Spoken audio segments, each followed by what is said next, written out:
Heute sind wir im Schramberger und Schiltacher Tal unterwegs.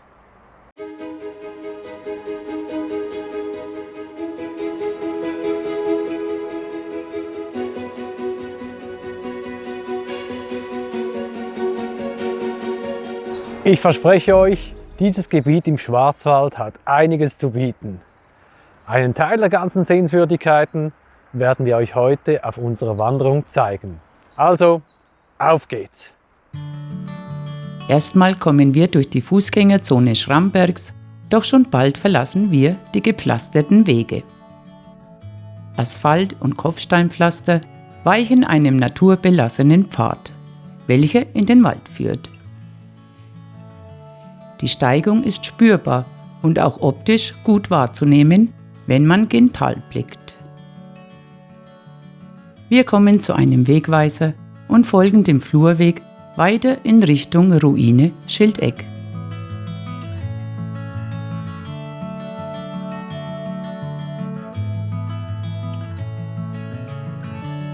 Der Fels ragt immer wieder hervor, das lieben wir.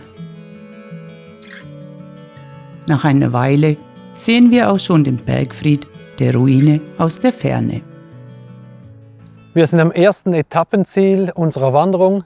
Hinter mir ist die Ruine der Burg Schildeck. Mal sehen, wie es dort aussieht. Nach einem kurzen Abstieg sind wir auch schon bei der Burg. Die Anlage sieht sehr gepflegt aus. Ein Kompliment an den Verein, der sie betreut.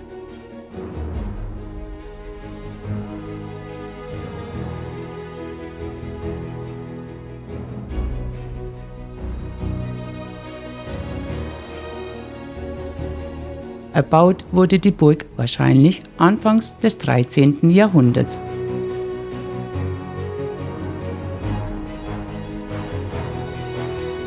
In der warmen Jahreszeit findet hier übrigens der Schramberger Burgensommer statt. Vielleicht ist dann auch der augenscheinlich besteigbare Turm offen. Bei unserem Besuch ist der Zugang leider verschlossen.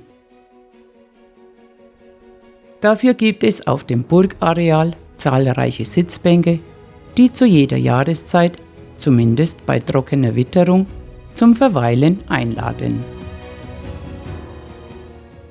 Wer mehr über die Geschichte der Burg Schildeck wissen will, wir haben ein eigenes Video dafür erstellt.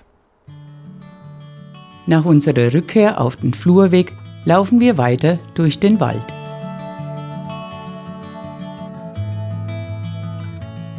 Als wir den Wegweiser zur Moosmannshöhle sehen, biegen wir links auf einen schmäleren Pfad ein.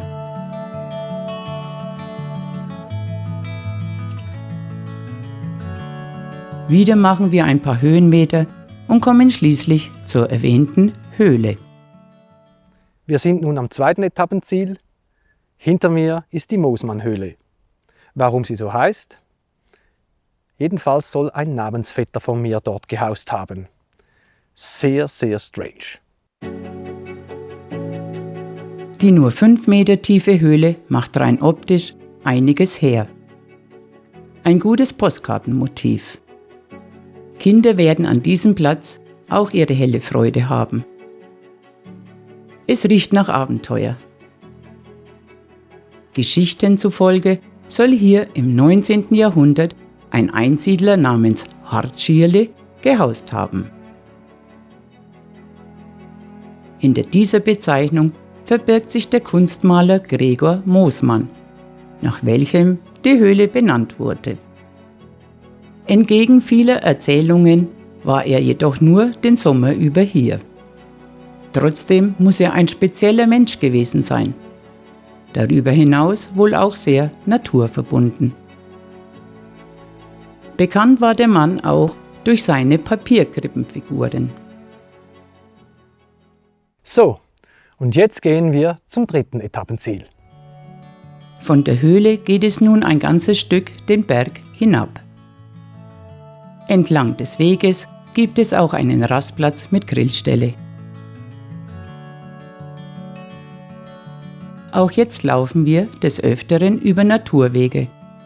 Doch leider gibt es nun auch Teilstücke, welche über Asphalt führen. Wir sind nun am dritten Etappenziel, die Burg Hohenschramberg, eine sehr, sehr große Ruine, beeindruckende Anlage, unbedingt ansehen. Für die Erkundung der Anlage sollte man genügend Zeit einplanen, denn es gibt allerhand zu sehen. Wenn man, wie wir, ein Faible für solche Orte hat, ist es schnell 2 Stunden später.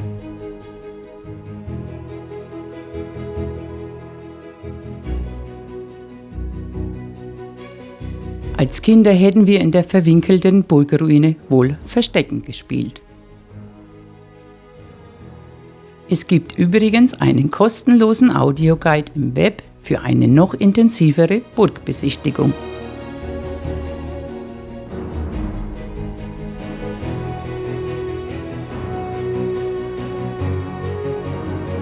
Hohenschramberg ist eine der letzten Burgen, welche in Deutschland noch gebaut wurden.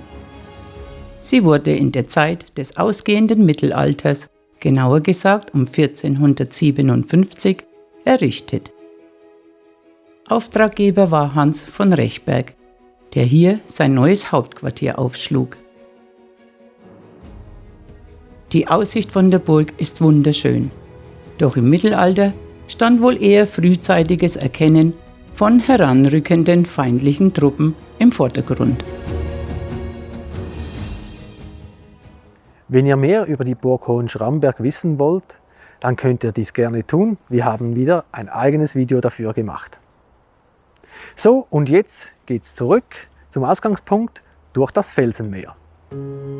Der Pfad führt erst entlang der Ringmauer und dann geht es relativ steil nach unten.